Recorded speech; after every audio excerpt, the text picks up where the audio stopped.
For the first time in modern Canadian-American history, Donald Trump has officially cut Canada off from his global peace initiative.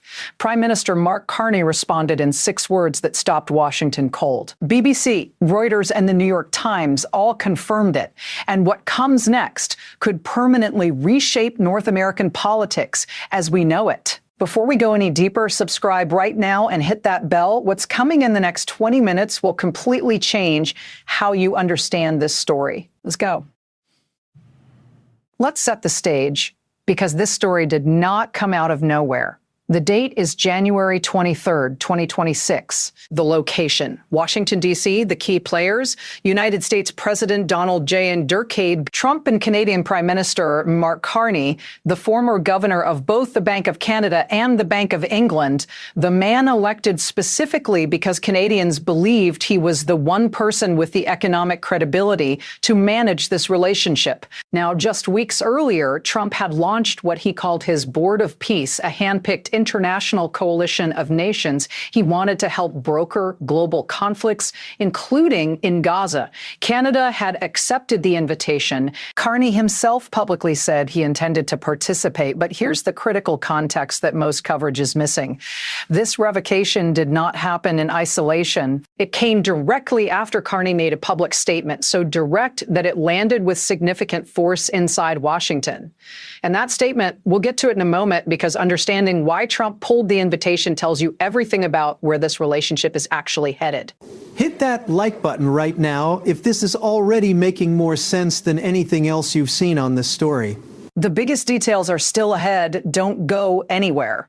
To understand what led to this moment, we need to go back, not to January 2026, but to March 28th, 2025. That was the day Donald Trump called Mark Carney directly. Trump described it as, and I'm quoting, an extremely productive call.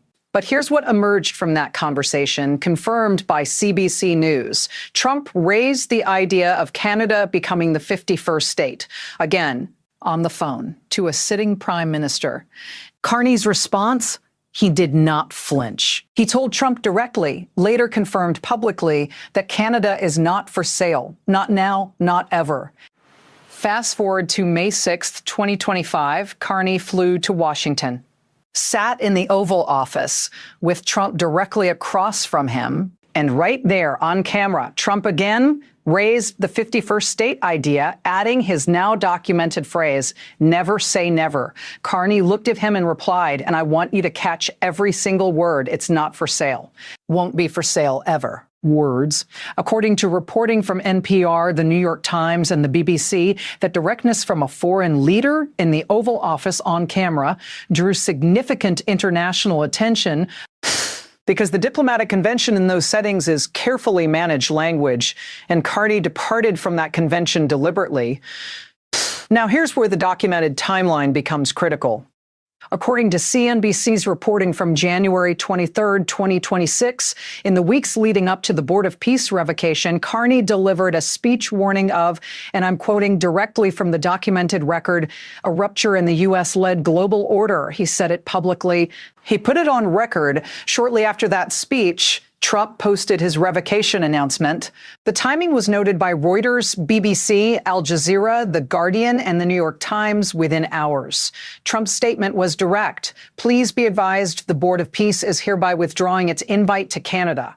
No diplomatic softening, no explanation given. Drop a comment right now. Did Carney play this right? Or did he go too far? Tell me below. Here's where the numbers get serious. Trump's tariff measures against Canada, launched in early 2025, applied sweeping duties to Canadian exports. The impact was documented extensively. A Lager survey from late 2025 found that the majority of Canadians believed the tariffs directly affected Canada's economy and household finances. The Bank of Canada issued a formal report titled Navigating Tariff Uncertainty, warning that U.S. tariffs could, and I'm quoting the bank's own language, put downward pressure on Canadian energy producers and reduce the profitability of Canadian energy producers. Canada's Department of Finance publicly stated that U.S. tariffs would, again, direct quote, increase costs for consumers, put thousands of jobs at risk, and weaken North America's competitive position. And then the escalation continued continued. In January 2026, the same week as the Board of Peace revocation, Trump threatened to impose 100% tariffs on Canadian goods if Canada pursued any trade arrangement with China. 100%. Here's the context that makes that number significant. Canada directs approximately 75% of its total exports to the United States. According to Trump's own public statements, he has said, quote, Canada relies entirely on the U.S. We don't rely on Canada. That asymmetry of dependency is the economic foundation of this entire dispute. Now, here's where it gets even more significant. 5. Mark Carney made a working visit to Washington. The New York Times headline on October 7th read, Carney and Trump, a collision avoided save for a nasty comment. Politico reported that after the meeting, Carney publicly stated the situation had fundamentally changed how Canadians view the United States. CNN confirmed Carney entered those talks with low expectations of securing tariff relief and left without a formal agreement. The Angus Reid Institute, one of Canada's most established survey organizations, found that 50% of Canadians said the trade situation made them more likely to support alternative trade partnerships. The BBC documented what it called a surge in Canadian economic patriotism, domestic product preference, reduced American tourism, market diversification sentiment. Former trade officials cited across multiple outlets noted that publicly revoking a previously accepted diplomatic invitation, particularly from a G7 ally and NATO partner, carries significant symbolic consequences beyond the immediate political moment. And here is the part most coverage is completely missing. As of March 1st, 2026, this week, Prime Minister Carney is not in Washington. He is in India. This is Carney's first visit to India as Prime Minister. The Guardian, AP News, BBC, and Al Jazeera all reported simultaneously that the explicit purpose of this trip is to reduce Canada's trade dependency on the United States. Current Canada-India trade is valued at under 15 billion Canadian dollars.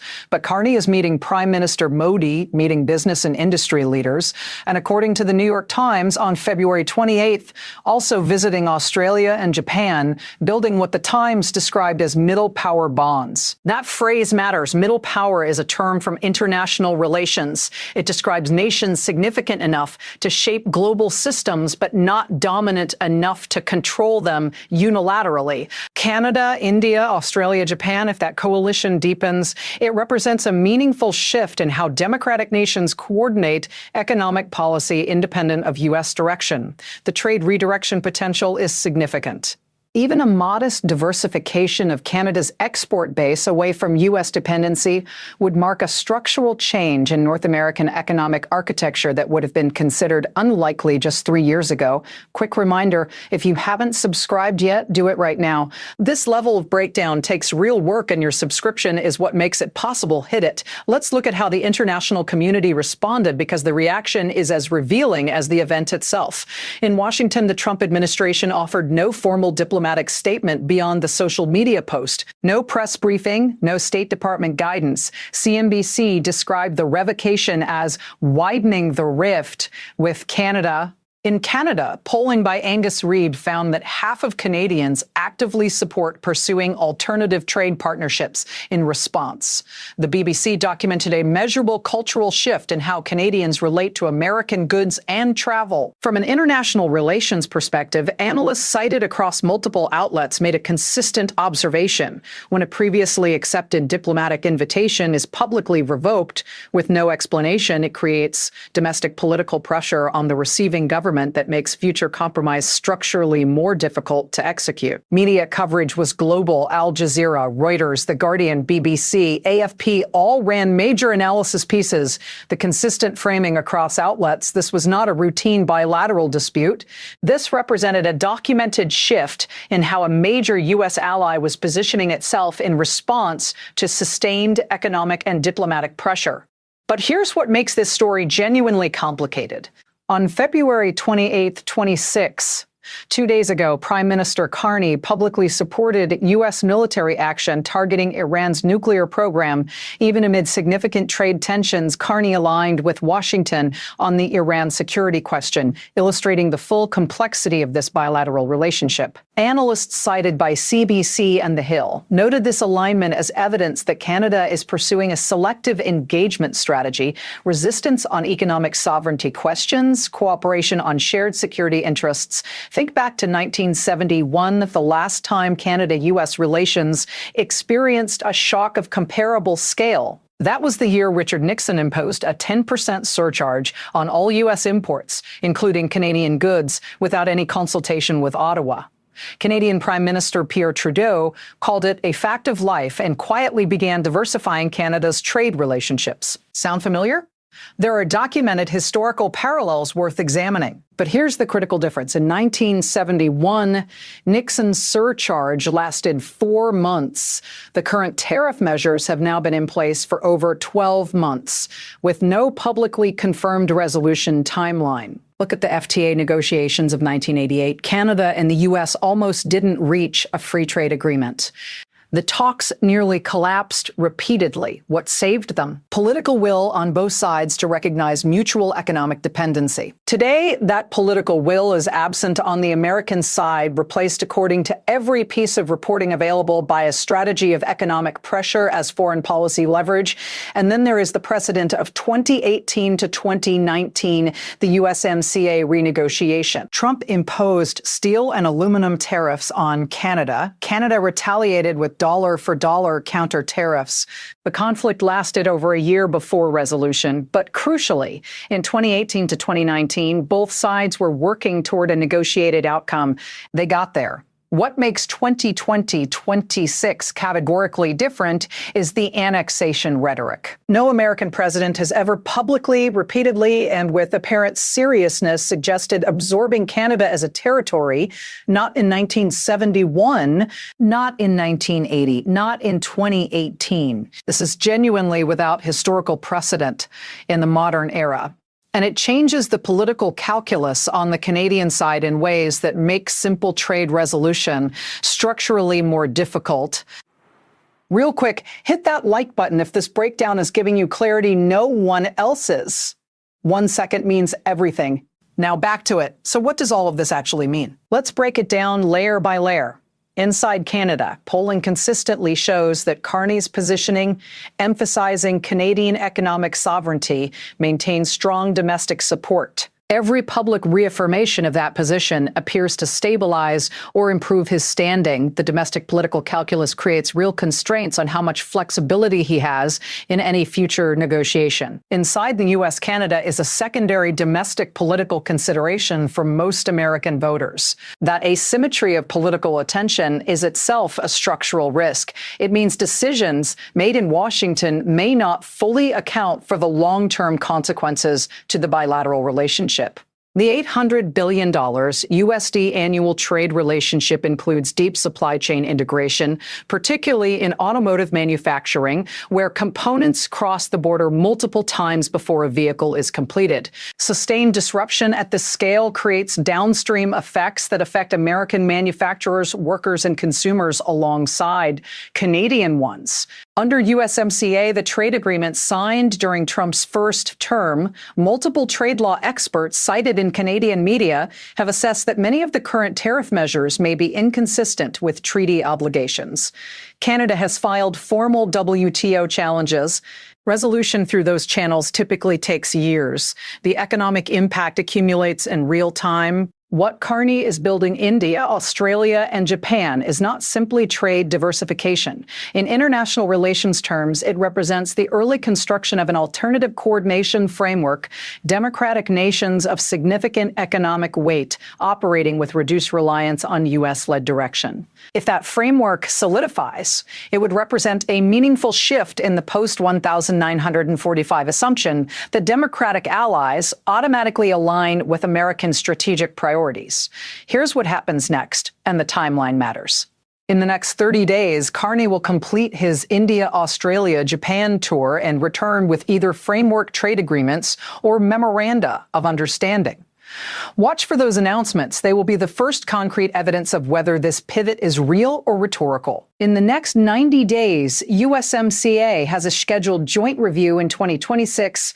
That review was always going to be tense, but now it occurs in the context of the most strained U.S.-Canada relationship in living memory. The outcome of that review will either provide an off-ramp toward normalization or lock in the divergence permanently.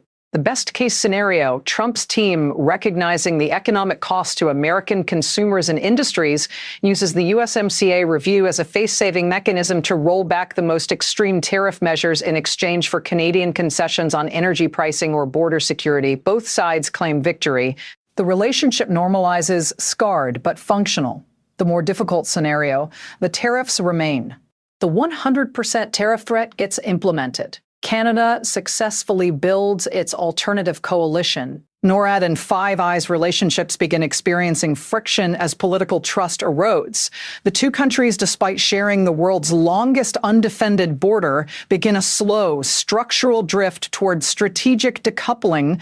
The consequences of that outcome are not measurable in dollars. They are measurable in decades. The significance of this moment comes down to this is not a dispute about tariff percentages. It is a question of whether the bilateral trust that has underpinned North American stability, shared defense, shared economic architecture, can function under sustained political pressure from one side.